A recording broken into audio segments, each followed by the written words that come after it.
स्वागत है आप सभी का एक बार फिर से शिक्षक शिक्षा यूट्यूब चैनल पे। मैं निरंजन कुमार आप सभी का एक बार फिर से बहुत बहुत स्वागत करता हूं। और आज की एक इम्पोर्टेंट न्यूज़ के बारे में डिस्कस करेंगे। और ये काफ़ी इम्पोर्टेंट इसलिए है क्योंकि ये संबंधित है शिक्षा जगत से। और बिहार के उच्च माध्यमिक विद्यालयों में प्रधानाध्यापक के पदों पर नियुक्ति के लिए जो परीक्षा ली गई थी, उस परीक्षा का परिणाम यानी कि रिजल्ट घोषित कर दिया गया है। और जैसा कि आप यहाँ पे देख पा रहे हैं, बिहार लोक सेवा आयोग का यह रिजल्ट है, परीक्षा फल है, जिसमें आप यहाँ पे देखिए लिखा हुआ है शिक्षा विभाग बिहार के अधीन उच्च माध्यमिक विद्यालयों में प्रधानाध्यापक के पदों पर नियुक्ति हेतु प्रकाशित विज्ञापन संख्या इतने के अंतर्गत प्रधानाध्यापक लिखित वस्तुनिष्ठ प्रतियोगिता परीक्षा का परीक्षाफल। और इस परीक्षाफल में जो कुछ खास बातें हैं उसकी चर्चा करेंगे। कट ऑफ कितना गया है इसकी भी चर्चा करेंगे। और इस रिजल्ट का क्या आने वाले समय पे इफ़ेक्ट होगा इसकी भी चर्चा करेंगे। तो बने रहेंगे पूरे वीडियो में और अच्छे से सभी चीज़ों को समझते चलेंगे। तो जैसा कि आप यहाँ पे देख पा रहे हैं, कुछ उम्मीदवारों के OMR को रद्द किया गया है और इनमें से कुल 87 ऐसे उम्मीदवार हैं जिनके OMR पत्रक को केवल इसलिए रद्द कर दिया गया है क्योंकि उन्होंने अपने OMR पत्रक पे पुस्तक श्रृंखला अंकित नहीं की थी। यानी कि जो टेक्निकल फॉल्ट इसको कहते हैं, उन्होंने अपने आंसर शीट का सीरियल नंबर अंकित नहीं किया था, इसीलिए उनके OMR उत्तर पत्रकों को रद्द कर दिया गया है। तो आने वाले समय में प्रधान शिक्षक की परीक्षा भी होगी और बहुत सारे कैंडिडेट जो प्रधान शिक्षक की तैयारी कर रहे हैं इस वीडियो को देख रहे होंगे, तो इन सभी टेक्निकल चीज़ों को अच्छे से समझते चलेंगे। और यदि आप भी ऐसी गलती करते हैं तो आपका भी OMR उत्तर पत्रक रद्द कर दिया जाएगा। तो ऐसी गलती करने से बचना है। और आगे चलिए समझते हैं, बहुत सारी चीज़ों को इसमें समझने को मिलेगा। तो कुल 12,547 उम्मीदवारों को कार्मिक एवं प्रशासनिक सुधार विभाग बिहार के संकल्प ज्ञापांक संख्या 2374 दिनांक 16/7/2007 एवं पत्रांक 6706 दिनांक 1/10/2008 के अनुसार न्यूनतम अर्हतांक मिनिमम क्वालिफाइंग प्राप्त नहीं है। जो मिनिमम क्वालिफाइंग क्राइटेरिया निर्धारित किया गया था BPSC के द्वारा सभी कैटेगरी के कैंडिडेट्स के लिए, उनमें से 12,547 उम्मीदवारों ने उस क्वालिफाइंग क्राइटेरिया को भी क्लियर नहीं किया है। तो इस वजह से रिजल्ट बहुत ही कम प्रकाशित हुआ है।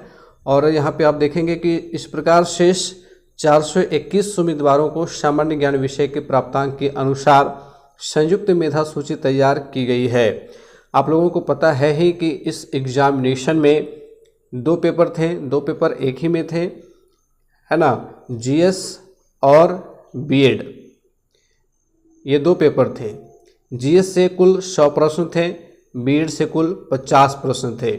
इस प्रकार कुल मिलाकर के 150 प्रश्न थे और इसमें नेगेटिव मार्किंग का भी प्रावधान था। इस वजह से, और आप लोगों ने क्वेश्चन पेपर भी देखा था, क्वेश्चन पेपर का जो स्टैंडर्ड था वो GS का काफ़ी ज़्यादा टफ था।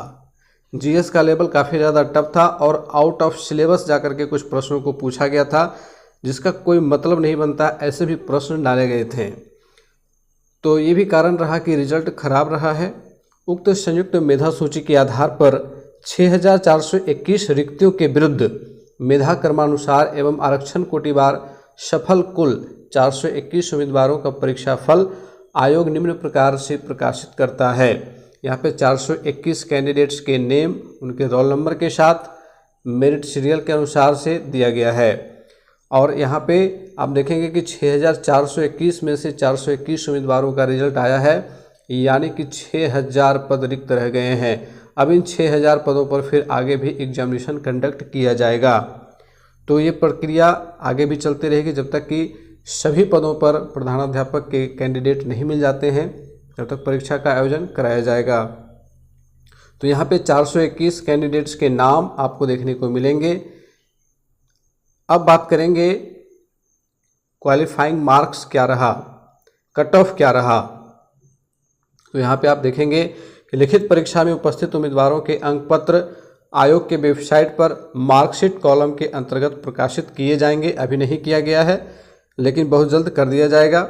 जिन्हें उम्मीदवार अपना रोल नंबर और डेट ऑफ बर्थ डाल करके या फिर रजिस्ट्रेशन नंबर या डेट ऑफ बर्थ डाल करके डाउनलोड कर सकते हैं।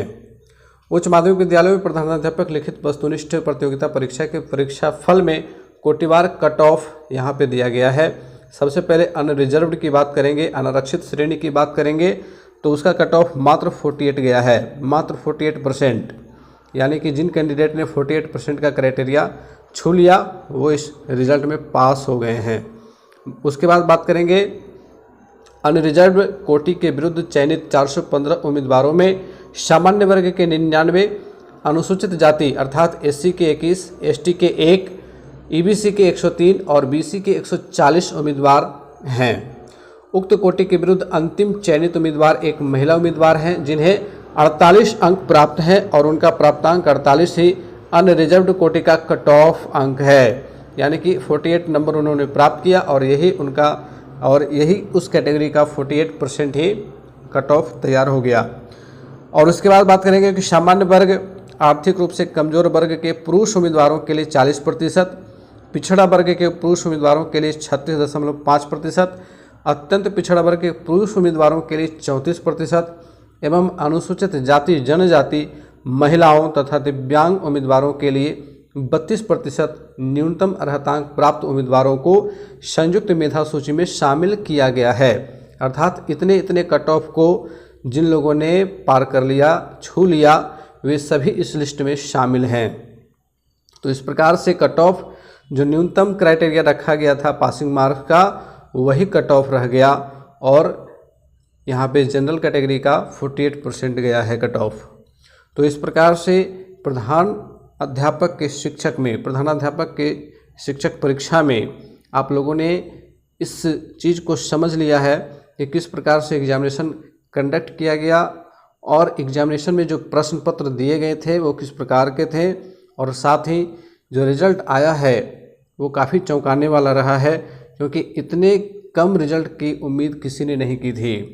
और जब कैंडिडेट्स कम होते हैं तो रिज़ल्ट ज़्यादा होने की संभावना हो जाती है। कट ऑफ देख लीजिए, बिल्कुल जो क्राइटेरिया निर्धारित किया गया था वही कट ऑफ था, लेकिन फिर भी बहुत ही कम रिज़ल्ट हुए हैं। और इसका सबसे बड़ा कारण था कि क्वेश्चन का जो है स्टैंडर्ड था वो काफ़ी ज़्यादा हाई था। सामान्य प्रशासन विभाग बिहार के संकल्प ज्ञापांक इतना दिनांक इतना की कंडिका में अंकित प्रावधान के आलोक में संयुक्त मेधा सूची में उपलब्ध 13 दिव्यांग उम्मीदवारों में से 10 दिव्यांग उम्मीदवार क्षैतिज आरक्षण के आधार पर चयन सूची में शामिल हैं, जिसमें से 4 उम्मीदवार अनारक्षित कोटि, 4 उम्मीदवार को आर्थिक रूप से कमजोर वर्ग एवं 2 उम्मीदवार पिछड़ा वर्ग में शामिल हैं। शेष 3 उम्मीदवार गुणागुण के आधार पर अनारक्षित कोटि में शामिल हैं। तो इस प्रकार से ये रिजल्ट प्रकाशित किया गया है और उम्मीद है कि आने वाले समय में प्रधान शिक्षक की परीक्षा में भी प्रश्न पत्र का स्टैंडर्ड काफ़ी ज़्यादा टफ तो नहीं रहेगा, क्योंकि इसका सिलेबस आप लोगों ने देखा कि सिलेबस चेंज किया है बीपीएससी ने, और प्रधान शिक्षक के नए सिलेबस में जो कठिनाई स्तर है वो 8वीं और 10वीं कक्षा का रखा गया है। तो उम्मीद है कि जितने भी प्रधान शिक्षक की तैयारी कर रहे कैंडिडेट होंगे इस रिजल्ट से बहुत कुछ सीखेंगे, टेक्निकल पॉइंट्स को समझेंगे और अपनी परीक्षा में अच्छी तैयारी करेंगे। मिलते फिर से एक और नए वीडियो के साथ, तब तक के लिए गुड बाय।